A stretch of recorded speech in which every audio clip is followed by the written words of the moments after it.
Hello students, आज आप लोग को केमिकल काइनेटिक्स के फोर्थ लेक्चर में कुछ इम्पोर्टेंट क्वेश्चंस डिस्कस करेंगे जो एग्जाम के लिए बहुत ही इम्पोर्टेंट है। ठीक है, सबसे पहले देखते हैं। हम लोग पिछला क्लास में पढ़े थे ऑर्डर क्या होता है, मॉलिक्यूलरिटी क्या होता है, एलिमेंट्री प्रोसेस क्या होता है। ठीक है, आज हम जानेंगे कि रेट कांस्टेंट का एक्सप्रेशन फर्स्ट ऑर्डर के लिए कैसे निकालते हैं। ठीक है, क्वेश्चन कैसे पूछेगा एग्जाम में, find the expression of rate constant for first order reaction।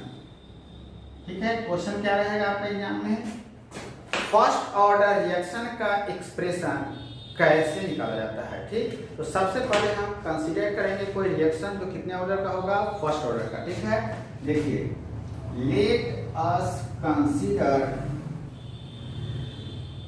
A first order reaction. मान लीजिए कि कोई रिएक्शन है, ए से बन रहा है प्रोडक्ट जिसका ऑर्डर क्या है, फर्स्ट।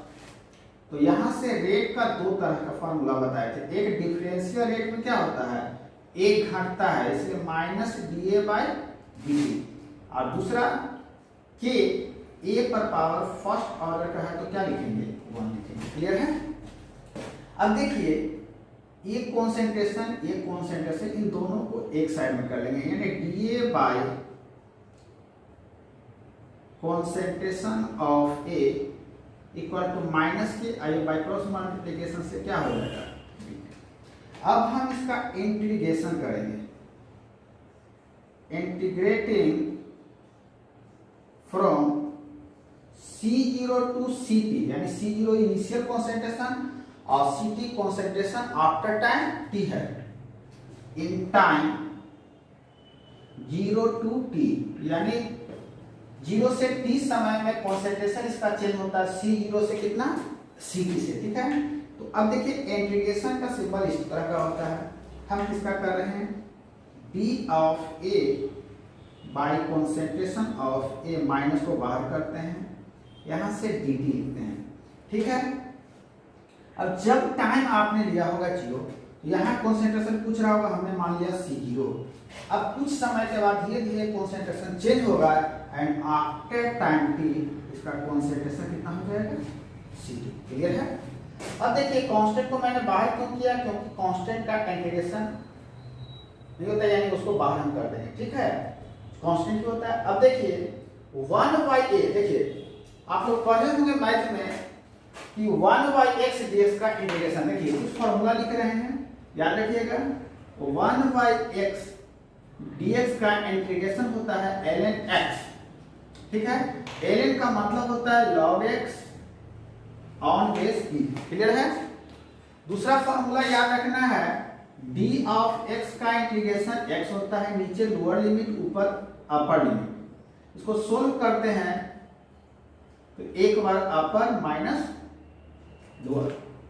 तीसरा बात, ln x को लिख सकते हैं log x ऑन बेस ई, इसको 2.303 से गुना करते हैं तो ये बेस 10 में कन्वर्ट हो जाता है। ये तीन फॉर्मूला अभी आपको याद रखना होगा, मैथ में पढ़े हुए होंगे। ठीक है, क्या पहला 1/x dx का इंटीग्रेशन क्या होता है, ln x को क्या पढ़ते हैं, log x on base e।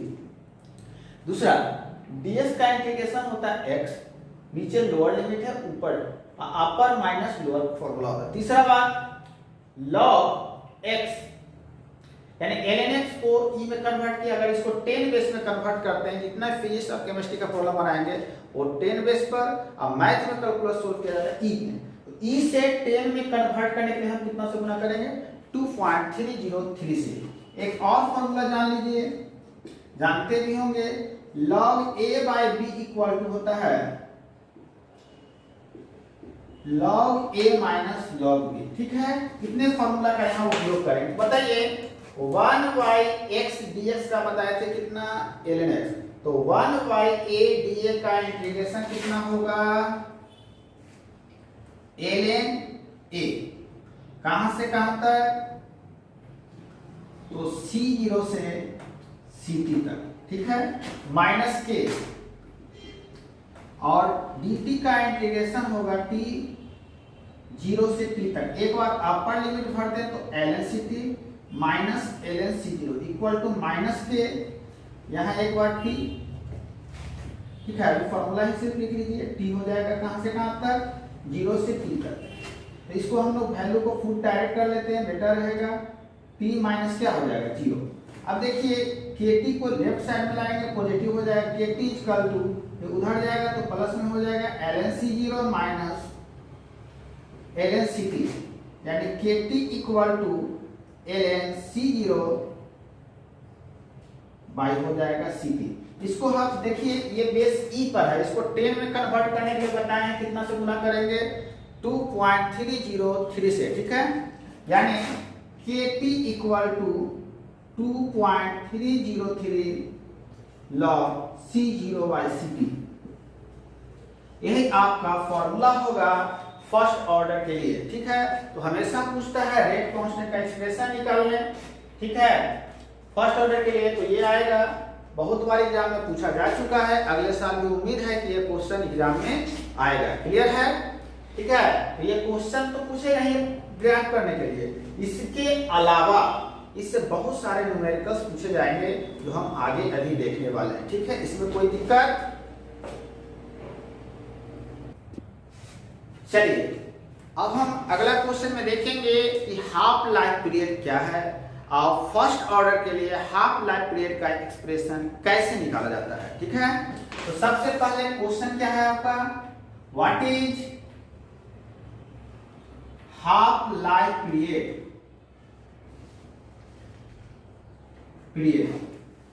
आगे कहता है derive the expression of half life period for first order reaction, ठीक है।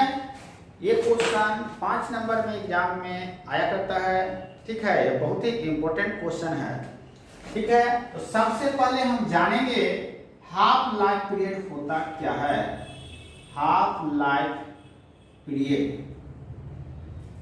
देखिए कहता है किसी भी चीज को आधा होने में जो समय लगेगा उसे क्या कहते हैं, हाफ लाइफ पीरियड। मान लीजिए कि इनिशियल कॉन्सेंट्रेशन है 10, तो कितने समय में वो 5 होता है, वो हाफ लाइफ पीरियड कहलाएगा, ठीक है। लेकिन अगर हम x मानते हैं इनिशियल कॉन्सेंट्रेशन, तो आफ्टर t हाफ समय में कितना लगेगा, यानी आधा कॉन्सेंट्रेशन होने में जो समय लगेगा उसे हम कहते हैं हाफ लाइफ पीरियड। इसको डिफाइन कैसे करते हैं, the time required,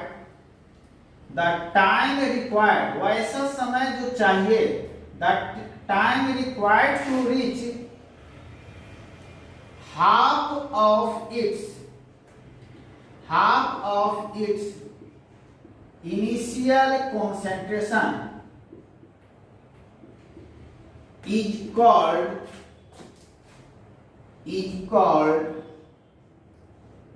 half life period. यानी किसी चीज को आधा होने में जो समय लगेगा उसे क्या कहते हैं, half life period. It is denoted by T half और T 50%।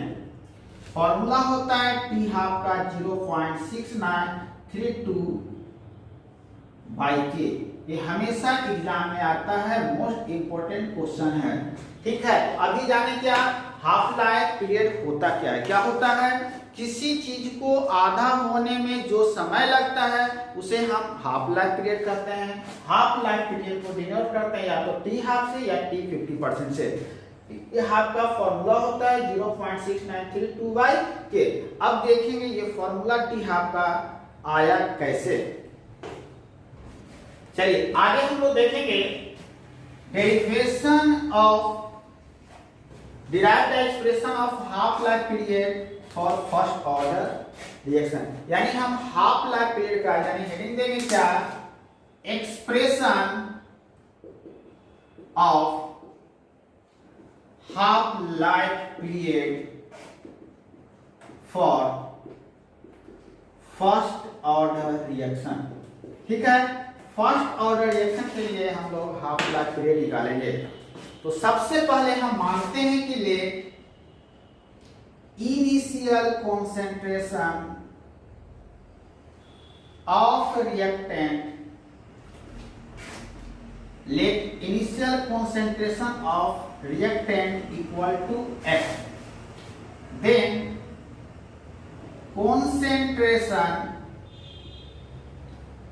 after time t half equal to हो जाएगा जितना था उसका आधा, यानी x बाई क्या हो जाएगा 2। अब देखिए अभी हम प्रूफ किए थे, फॉर्मूला लिखेंगे we know that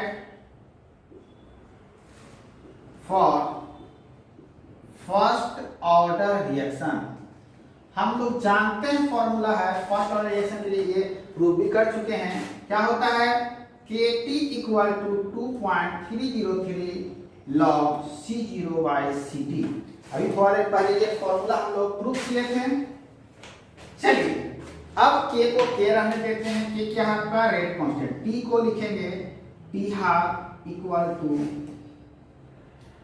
initial concentration x लेते हैं, ये x बाई 2 कैंसिल कर दीजिए, एक ऊपर चला जाएगा और k इंटू टी हाफ हो जाएगा 2.303 log 2।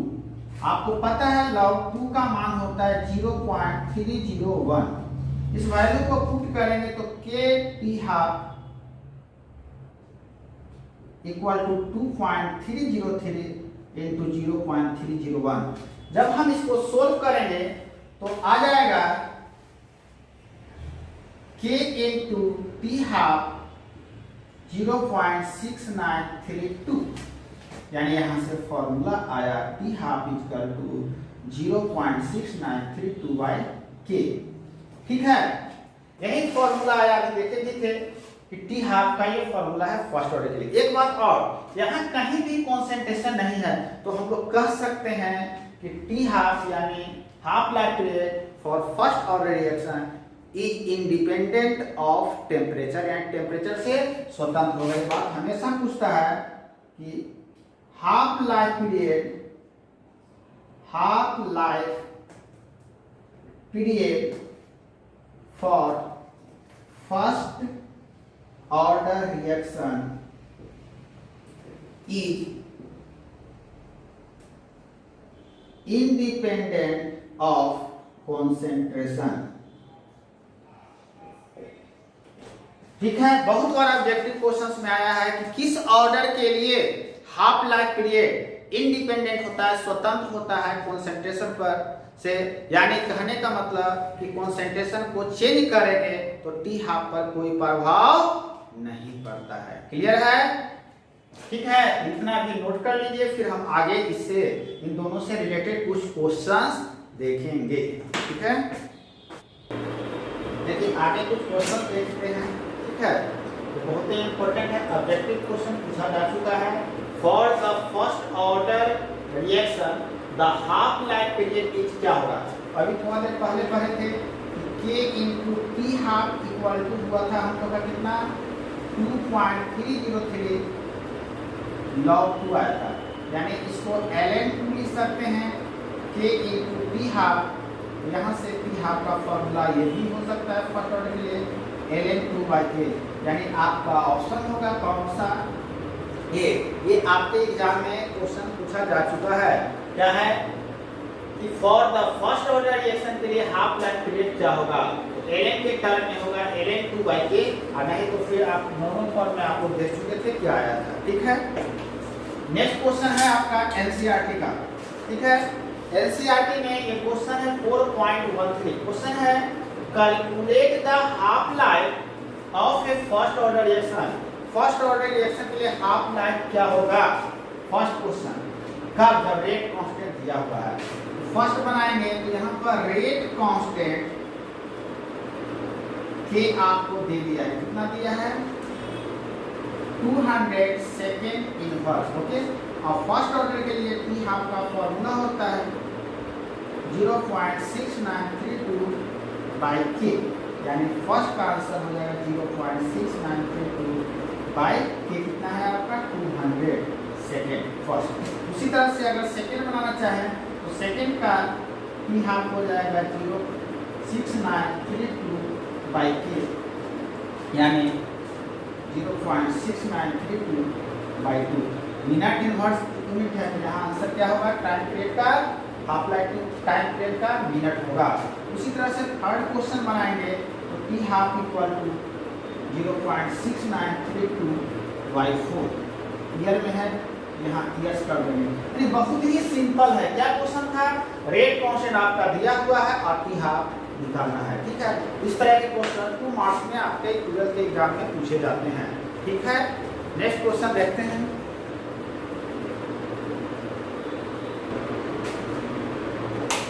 चलिए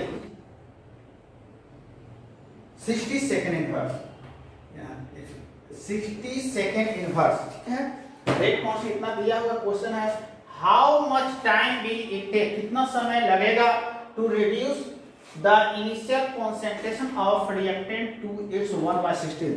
गिवन क्या है आपका, गिवन है रेट कांस्टेंट के, कितना दिया हुआ है 60 सेकेंड इनवर्स। तो पूछा क्या गया है कि 1/16 जो इनिशियल वैल्यू है उसका 1/16 होने में कितना समय लगेगा।